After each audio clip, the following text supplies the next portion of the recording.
Okay, so for this video tutorial, we're going to switch gears and we're going to start with a brand new file. So why don't you go ahead and just have a new file open, or watch the video and then open up a new file and follow along once I complete this video. But we're going to discuss the basics of drawing using the pencil tool or the line tool and the rectangle tool. So we're going to cover those two. And we'll get into grouping a little bit more. We talked about grouping in the last video. I'll mention it briefly here, but the next video is going to be entirely about grouping. It's very, very important, and you'll see why as we move forward. But first things first, let's go ahead and open up a new file. And what I'm going to do is I'm going to go ahead and just select her and hit the delete key so that figure goes away, because we're not going to really focus on these drawings being scaled or related to humans at this point. So what you'll notice, I've got my blank screen, and here's where these axes are going to really start coming into play. We've got the green axis, we've got the blue axis, and we've got the red. The green and the red are both on the kind of flat horizontal plane, and our blue axis is what gives us our third dimension, which is the Z axis. That's not really that important, but it's important to know that we do get a third dimension as a result of the blue axis.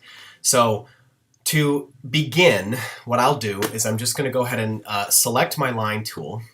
You'll notice that I can kind of clearly see all my axes if I'm orbiting. I'm not in kind of a weird view like this, or I'm not looking looking kind of in an uncomfortable up at the sky view. I've got like a nice view where I can see all three axes very clearly.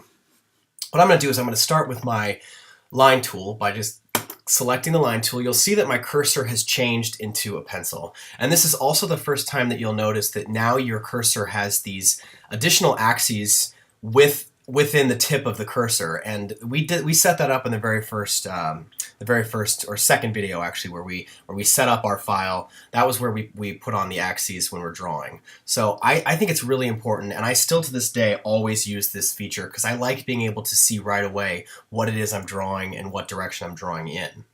So the simplest thing I can do is I can start at the origin point.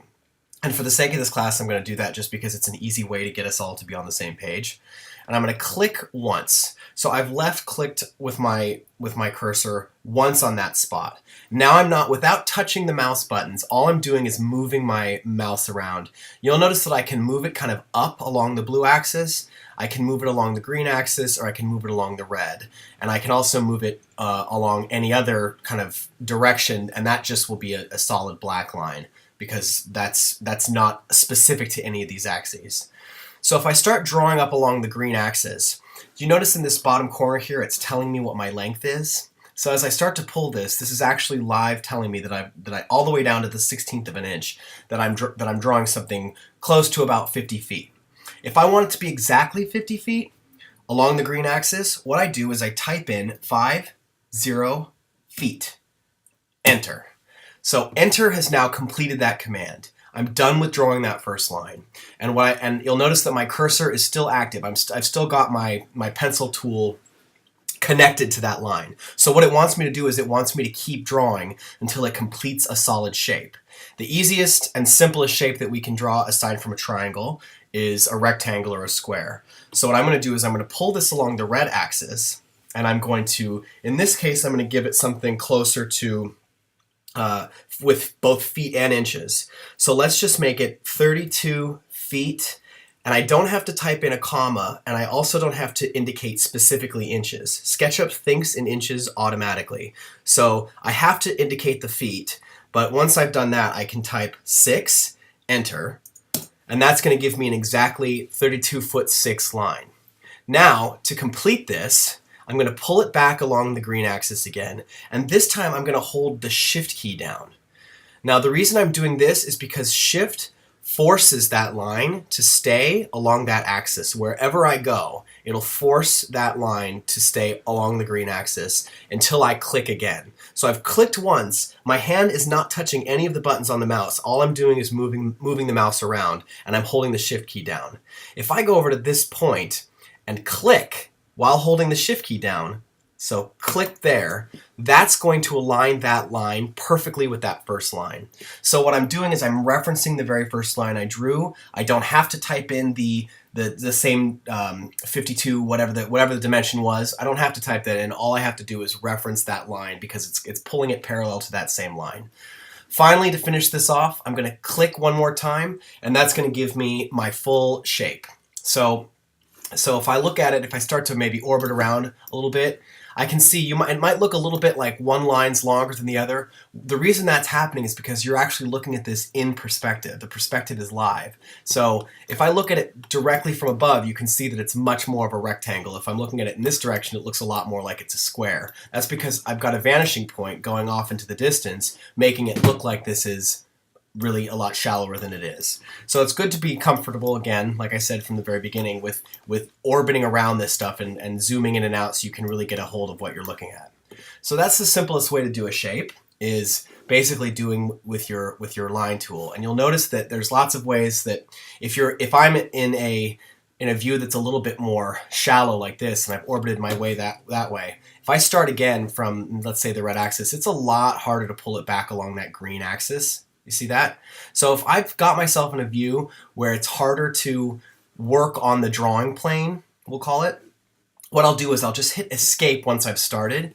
I'm going to adjust my view a little bit so that I'm looking straight down on it. So I'm going to go to my orbit tool, adjust it a little bit. So we'll call this kind of like our 3/4 view. It's where you can see all the axes really, really well defined. And that's where I can start again. So I'll go back to my line tool and I'll start again by clicking somewhere, drawing out to this, drawing out. If I want to hold shift down, I can do that, and I can type in 30, whoops.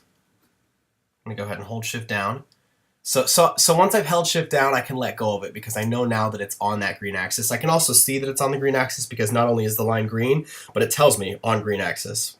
So I can type in 31 feet 2, and if I want to give it a 1/2 inch, I can do spacebar 1/2. Or I could have done 0.5. It reads both decimals and fractions. Enter.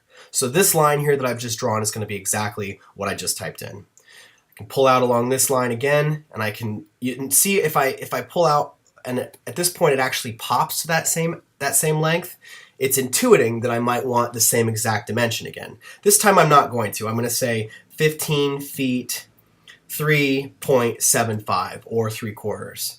Enter. So that's going to force it along that axis. Now I'm going to hold shift down again. I'm going to come over to this point and I'm going to touch that point. It's going to tell me that it's constrained on the line from that point. So if I click again while holding the shift key down, that will get me to that spot that matches that other spot perfectly. Then if I click again on that endpoint, I've basically finished the shape up. So that's the kind of nuts and bolts, absolute basics of just the line tool. In the next video, we're going to cover the rectangle tool, which is obviously a simpler way of doing a rectangle. But for now, go ahead and play around in a brand new file, experiment a little bit with the line tool, and just get a little bit comfortable drawing some really, really basic rectangles, typing in some dimensions, try it with some decimals, try it with some fractions, and once you feel a little comfortable with that, we'll move on to the rectangle tool. Keep in mind, this is kind of a weird world to get used to start out. It takes a lot of comfort to be able to navigate with some of these lines, so don't get dismayed if at the very beginning you notice that you're drawing lines that are kind of going up into space or that feel like they're on the wrong axes and they look wrong. This is going to take a little bit of practice to get comfortable with it. I'm going to hit escape now. So don't lose heart if at the very beginning this doesn't feel intuitive. I promise the more and more we do this, these kinds of actions are going to become really, really simple, and you'll use them to do just about everything. All right, so let's look forward to the next video where we talk about the rectangle tool.